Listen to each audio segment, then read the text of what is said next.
지난 시간에 저희가 이스라엘 백성들이 성벽을 재건하게 된 뒤에 하나님 앞에 예배하게 되어지는 내용으로 저희가 앞에 30절까지 말씀을 먼저 살펴봤습니다.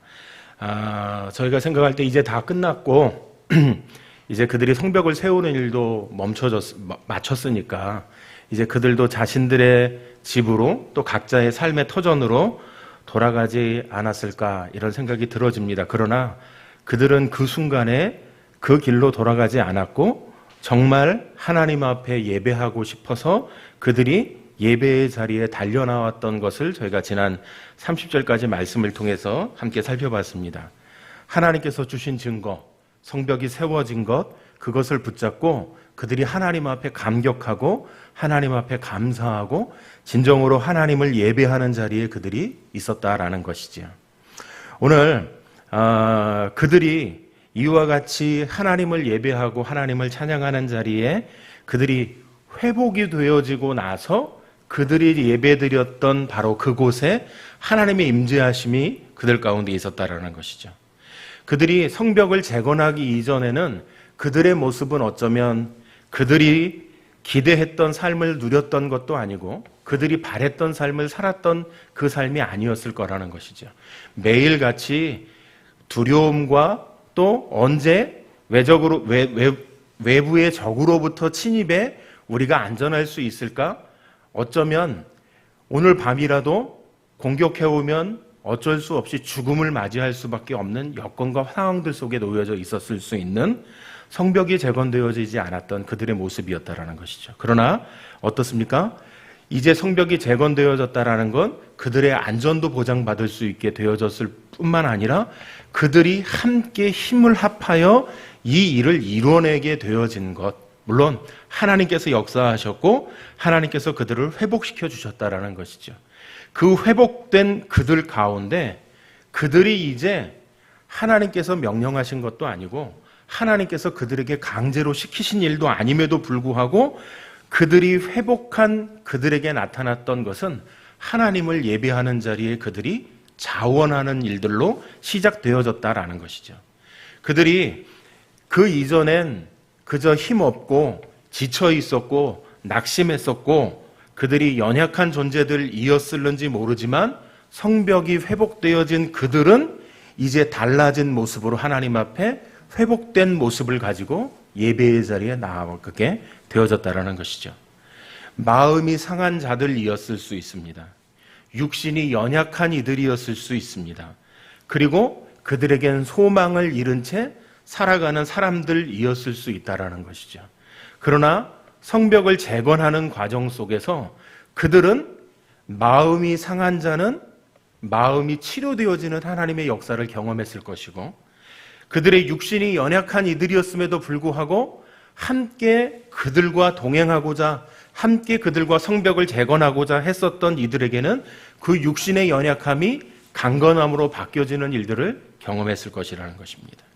이제 그런 이들이 그곳에 모여서 하나님 앞에 예배하는 일들, 하나님 앞에 그들이 마음이 상했던 이들, 육신이 연약했던 이들이 이제 회복되어진 그들의 모습을 가지고 하나님 앞에 자원해서 예배하게 되어졌다라는 것이죠.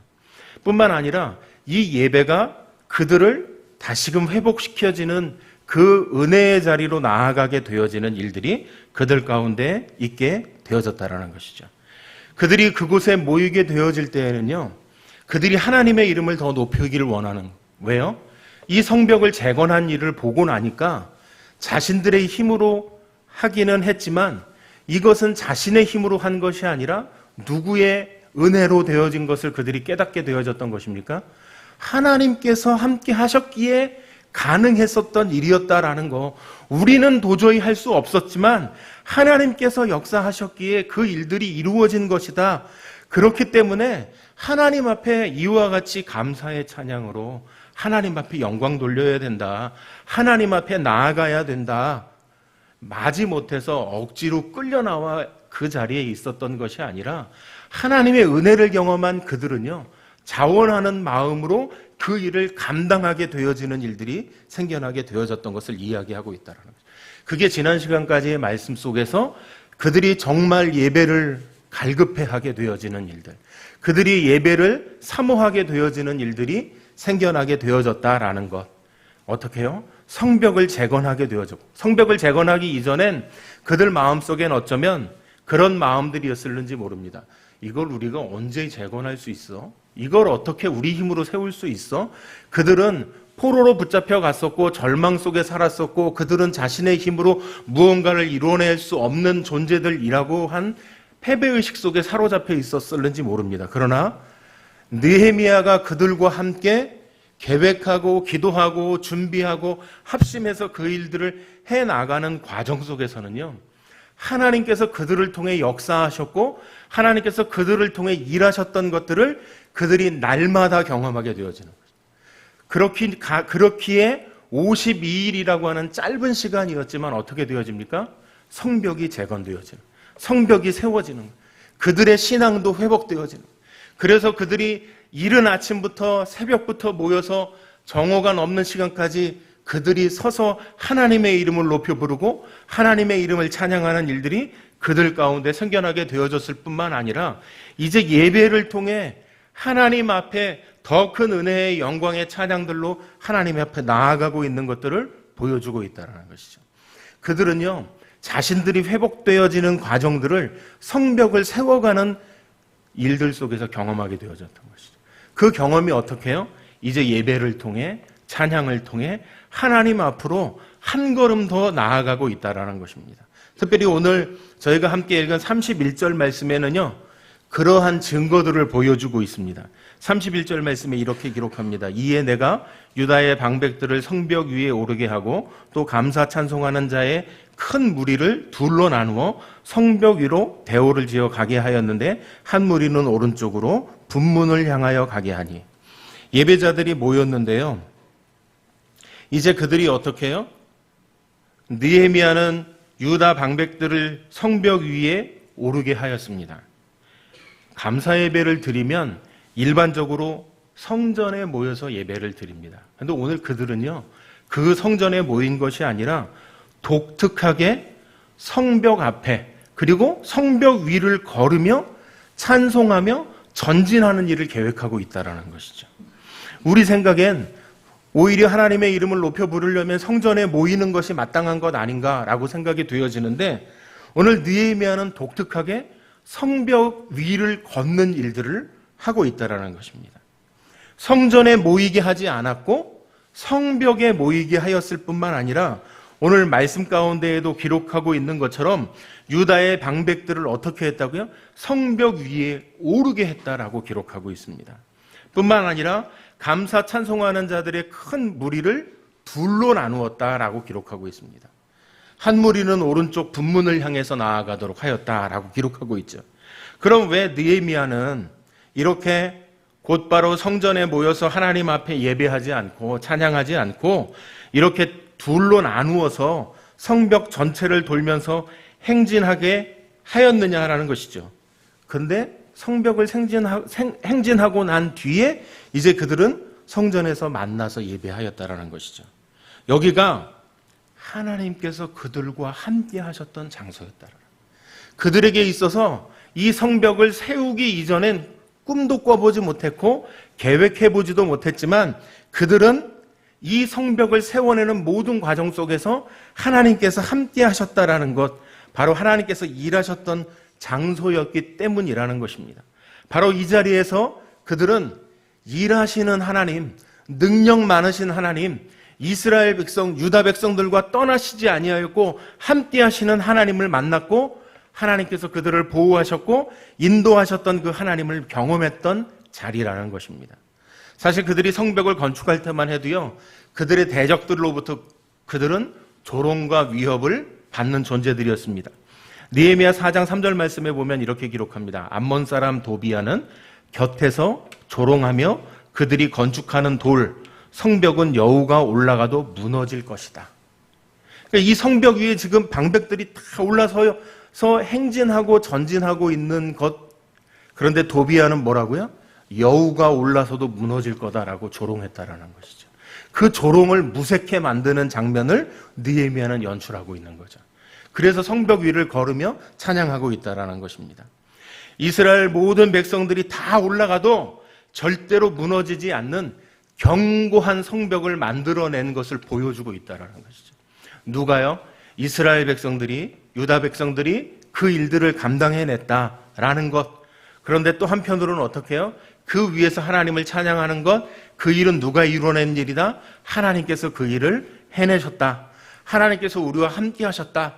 그렇기 때문에 하나님의 이름을 높이고 하나님께 영광 돌려드리는 일들을 우리가 감당하는 것이다 라는 것을 말씀하고 있다는 것이죠. 그래서 지금 그들이 성벽 위에 올라서서 성벽을 따라 전진하는 것은 대적들을 향해서 봐라, 너희들은 여우가 올라서도 무너질 거라고 이야기했던 이 성벽이지만 우리 모두가 올라서도 이 성벽은 무너지지 않는 탄탄한, 든든한, 완벽한 성벽이 되어진 것을 그들은 보여주고 있다는 것입니다. 너희들은 안 된다고 말했고 너희들은 안 될 거야라고 조롱했고 우리에게 그것에 대해서 우리를 조롱하는 그런 일들을 너희들은 하였을지라도 하나님께서 이렇게 만들어 주시도록 우리에게 역사하셨다라는 것을 그들이 보여주고 있다는 거죠. 너희들은 이 일이 되지 않도록 방해하는 일들을 했지만 우리 하나님은 비록 우리가 연약할지라도 우리를 사용하셨고 우리를 붙드셨고 이렇게 놀라운 일들을 감당하도록 해주시는 일을 하나님께서 하셨다라는 것을 말씀하고 있다라는 것이죠. 비록 유다 백성들은 연약했고 그러나 연약했을지라도 함께 하셨던 하나님께서는 강하고 능하신 분이심을 드러내고 있다라는 것이죠. 하나님의 함께 하심은요, 그들이 해낼 수 없을 것 같았던 그 성벽을 세워내는 것뿐만 아니라 그 가운데 하나님의 일하심을 경험하게 되어졌고 그들은 무엇보다 하나님을 놀랍게 의지하는 하나님의 백성이 되어졌다는 것입니다. 더 놀라운 것은요, 지금 그들은 이 성벽에 오를 때 창과 칼로 무장하지 않았다는 것입니다.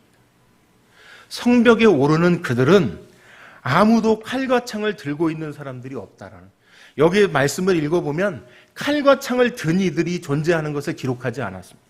그들은 오직 하나님의 이름을 높이고 하나님을 찬양하기 위해 그들이 성벽에 올라 있는 것을 보여주고 있습니다.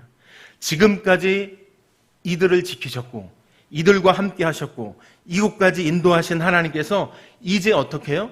그들의 손에 비록 창과 칼이 들려져 있지 않지만 누가 보호하신다는 걸 보여주고 있습니까? 하나님께서 보호하신다. 하나님께서 함께 하신다라는 것. 하나님께서 성벽이 세워지도록 역사하셨던 것처럼 앞으로도 하나님께서 이들과 함께 하실 것이라는 것. 그렇기 때문에 우리 손에 뭐가 필요 없다고요? 칼과 창이 필요 없다.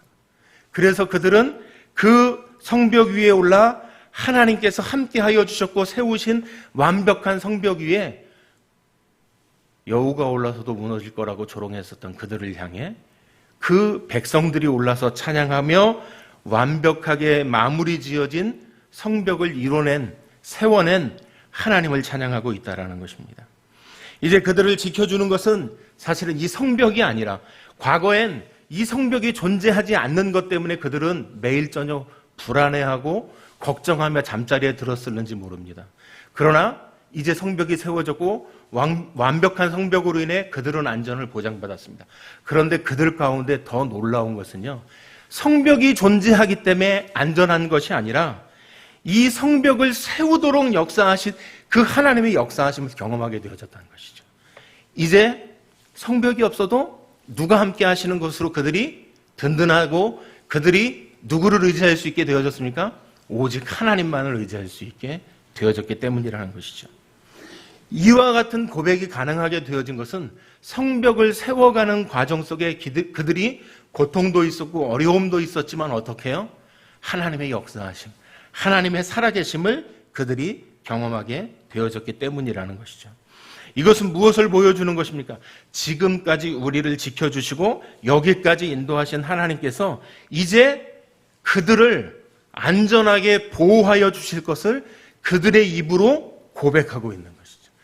이 성벽이 세워질 것을 기대하지도 못했고 세워질 것이 언제쯤 있는지 생각조차 못했었던 그들이 그 짧은 시간 안에 그 성벽을 세워냈을 뿐만 아니라 하나님께서 일하시는 것을 그들이 직접 경험했고 하나님의 놀라운 역사하심을 깨닫게 되어지는 일들이 나타나게 되어졌다는 것이죠. 언제 하나님의 백성들이 당당해지는지 아시죠? 말씀 앞에 하나님을 경험한 이후에 담대하게 세상을 향해 나아가게 되어진다는 것입니다. 하나님을 경험한 증거들이 분명해지면은요, 세상을 향해 두려운 게 사라집니다. 그러나 하나님이 없는 사람들에게, 하나님의 백성들에게 나타나는 것은요, 세상은 두려움밖에는 존재할 수밖에 없는 것이죠. 그러나 말씀으로 하나님의 은혜를 경험하게 되어지고 하나님의 분명한 증거들이 있게 되어질 때에는 이처럼 당당하게 되어지는 것입니다. 그들이 성벽 위에 올라섰고 지금 칼과 창을 그들의 손에 들지 않았지만 그들이 당당할 수 있는 것, 두려워하지 않을 수 있는 것은 무엇 때문이라고요?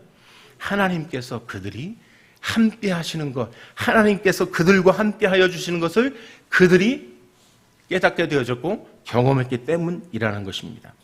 살아계신 하나님을 경험한 그들에게는요, 이제 세상을 두려워할 이유가 없어진 것입니다.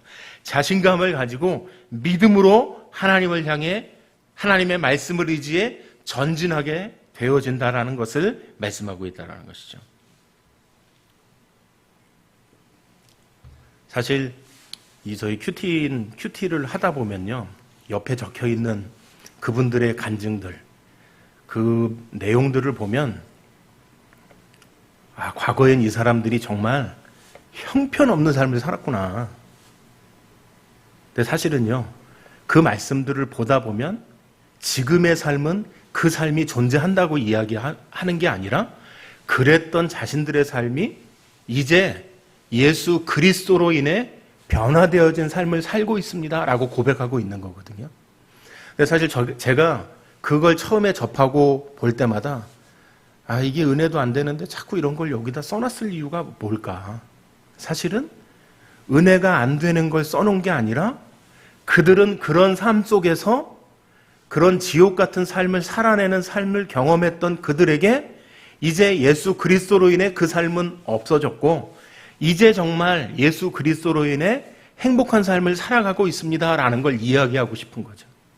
앞에 지옥 같은 삶을 이야기하고 싶은 게 아니라 그 삶을 이겨내게 하신 건 예수 그리스도의 하나님의 능력을 경험한 이후의 삶입니다.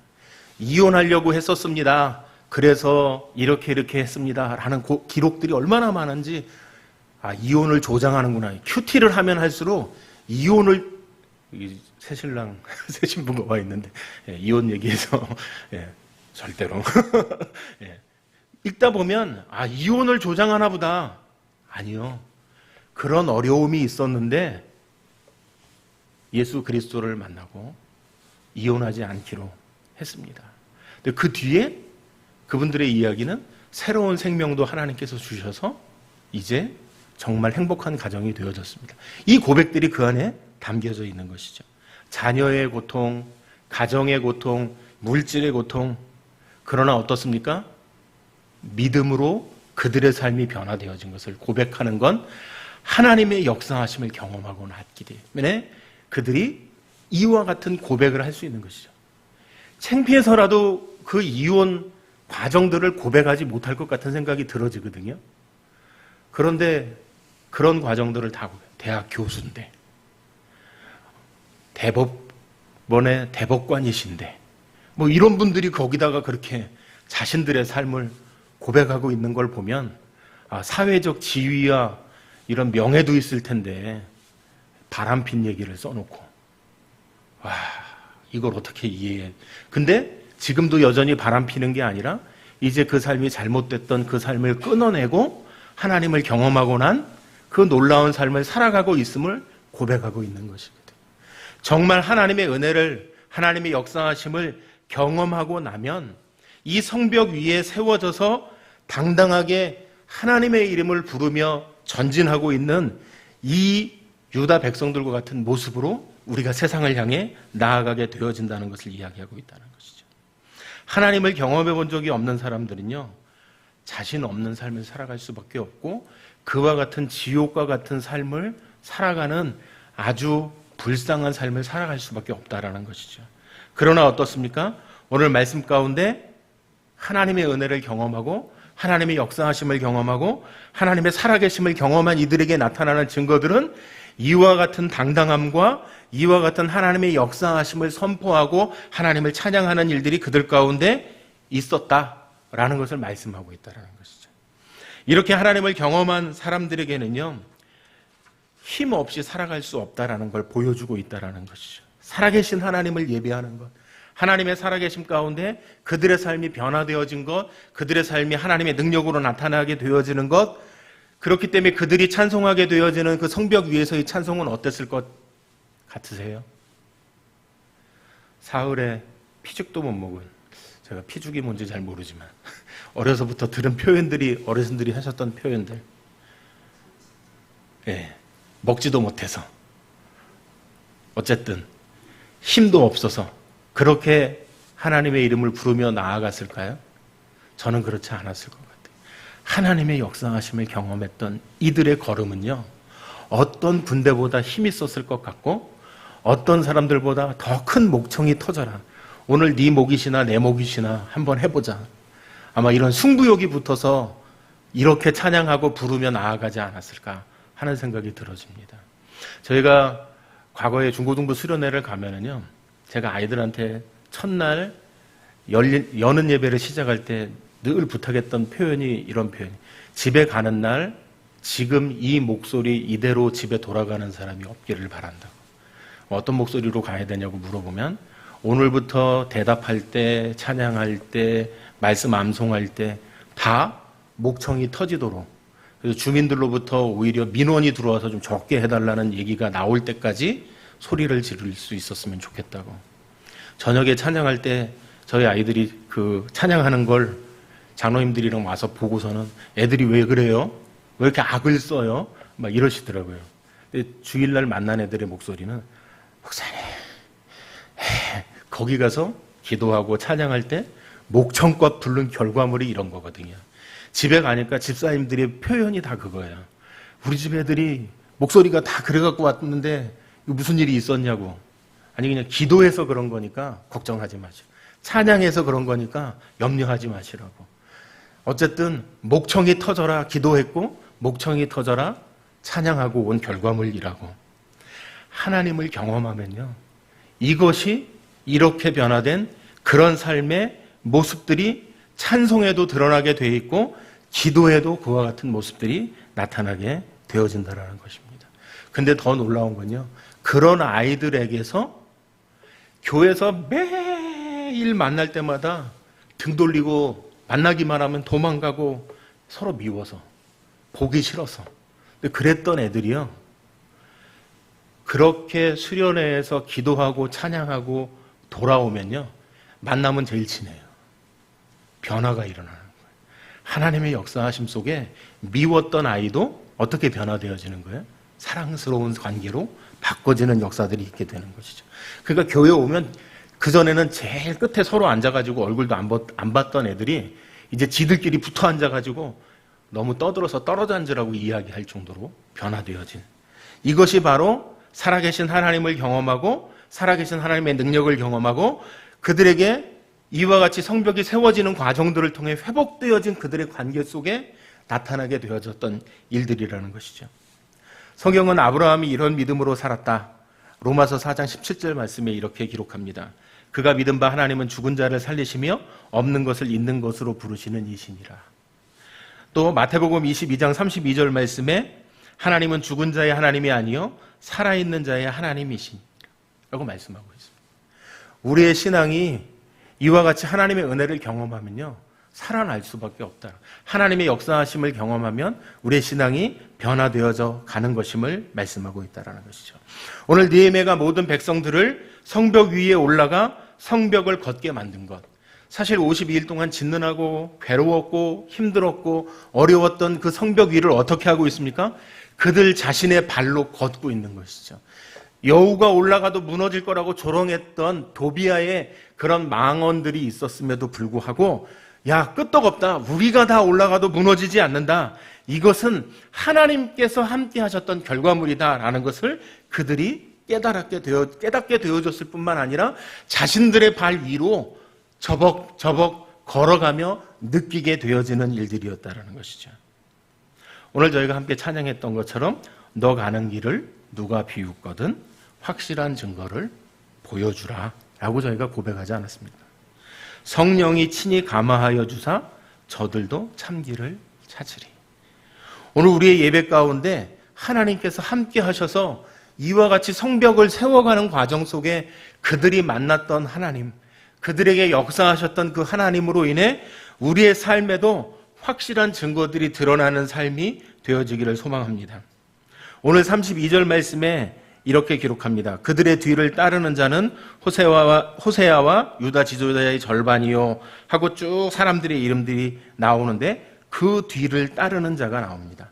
유다 지도자의 절반이 따랐다라는 것을 설명하고 있습니다. 그들은 백성들의 지도자들이었지만 이와 같이 찬양하는 시간에만큼은 앞장서서 자기 자리를 차지하지 않고 양보하고 오히려 겸손히 뒤를 따라갔던 것을 보여주고 있다는 것이죠. 그럼 왜 그들이 이렇게 했는가? 그것은 예배의 질서 때문이었다는 것이죠. 그들이 세상에서는 세상의 지도자일지 모르지만 교회에서는 그들이 따르는 자였던 것을 보여주고 있다는 것이죠.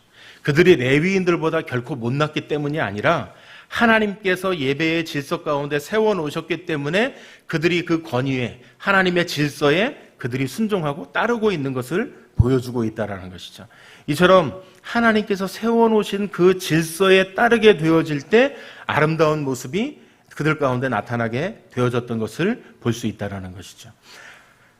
35절, 36절 말씀에도 보면 그들 가운데 어떤 일들이 있었는가? 나팔 잡은 제사장들의 자손 몇 사람들과 하나님의 사람 다윗의 악기를 잡은 사람들이 등장하고 있습니다.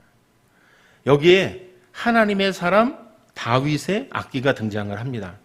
그들은 많은 악기를 가져왔지만 아무거나 사용하지 않았기 때문에 특별히 다윗의 악기를 사용한 것을 기록하고 있다는 것이죠.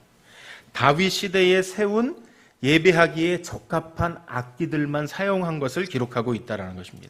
그럼 왜 그들이 이와 같이 그 악기만을 고집했는가? 그것은 이유가 있죠. 당시 그들에겐 세상 악기를 다룰 줄 아는 사람들도 있었을 것입니다. 그런데 70년 이상 바벨론의 포로 생활을 했었던 바벨론 악기를 다룰 줄 아는 사람들도 있었을 텐데 지금 이 시간만큼 하나님을 찬양하고 높여드리는 시간만큼은 세상의 악기를 쓰지 않고 다윗의 악기로 하나님을 찬양하겠다라고 그들이 하고 있는 것이죠. 그럼 왜 이렇게 했는가? 오직 하나님만을 예배하기 위해서 하나님께서 가장 기뻐하시는 시간이 되어지기 하기 위해 다윗 시대의 레위 사람들이 성전에서 예배하기 위해 사용되어졌던 악기들만을 사용했던 것을 이야기하고 있는 것이죠. 그럼 다윗 시대는 어떤 시대였는가? 예배가 살아있던 하나님 앞에 예배하는 예배의 감격과 예배의 능력과 예배의 기쁨이 있었던 시대였던 것을 그들이 알고 그와 같은 것을 소망하고 그래서 이와 같이 다윗 시대의 악기를 사용해서 하나님 앞에 영광 돌리는 자리에 나아가고자 했었던 것이죠. 37절 말씀에 보니까 먼저 나온 한 그룹은 학사 에스라가 이끄는 팀이었던 것을 기록하고 있습니다.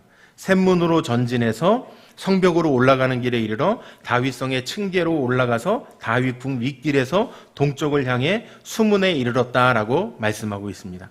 그러니까 서쪽에서 출발해서 남쪽으로 내려와 동쪽으로 올라가면서 성전으로 갔다라는 것을 기록하고 있는 것이죠. 여기서 한 가지 지켜볼 것은 샘문으로 전진했다라고 기록하고 있습니다. 단순히 행진을 하는 것이 아니라 전진했다라고 기록하고 있다는 것이죠. 이 말은요, 수많은 난관과 역경을 뚫고 나아가는 그것을 의미할 때 전진한다라는 단어를 사용한다라는 것이죠. 지금 그들은요, 그들의 믿음은 난관과 역경 앞에서 포기했던 것이 아니라 하나님을 의지하고 하나님만을 바라보고 그들의 신앙이 전진했었던 신앙이었던 것을 보여주고 있다는 것이죠. 그들이 이와 같이 성벽을 세울 수 있었던 것은 하나님의 은혜를 경험한 그곳에 그들이 그 하나님만을 의지하고 믿음으로 나아간 결과물이었다라는 것을 말씀하고 있는 것이죠. 38절 말씀에 감사 찬송하는 다른 무리는 왼쪽으로 행하는데 반대 방향으로 간 것이죠. 내가 성벽의 절반과 더불어 그 뒤를 따라라고 기록하고 있습니다. 다른 무리는 누가 인도해 갔냐면 느헤미야가 인도해 갔고 그들은 왼쪽으로 갔다, 행진했다라고 기록하고 있습니다. 그런데 서쪽으로 출발했던 그들과는 다르게 이들은 서쪽에서 출발해서 북쪽으로 그리고 동쪽으로 이동해서 성전을 향하는 길이었다라는 것이죠. 그런데 오늘 38절 말씀에 보면 느헤미야의 위치가 나옵니다. 아까 학사 에스라는 앞장서 간 반면에 느헤미야의 위치는요, 오늘 그 뒤를 따라 성벽 위로 가서라고 기록하고 있습니다. 그러니까 먼저 이스라엘 백성들이 행진해 가고 선두에 서서 가는 것이 아니라 오늘 느헤미야는 반대로 그 뒤를 따라갔다라고 말씀하고 있다는 것입니다. 선두에 서지 않고 그들은 느헤미야는 뒤를 따라간 것을 기록하고 있습니다. 오히려 학사 에스라와는 반대의 모습을 보여주고 있다는 것이죠. 이처럼 다른 모습으로 기록이 되어져 있지만 느헤미야의 겸손한 모습을 여기서 발견할 수 있다는 것이죠. 가장 선두에 섰고 나아갔던 것이 아니라 영광 받을 때에는 오히려 그가 맨 뒤에 서는 사람이었다라는 것을 보여주고 있다라는 거예요. 가장 앞서서 일할 때에는 느헤미야가 앞장서서 일했지만 영광 받을 자리에서는 가장 뒤에 머무르는 사람이었음을 보여주고 있다라는 것입니다.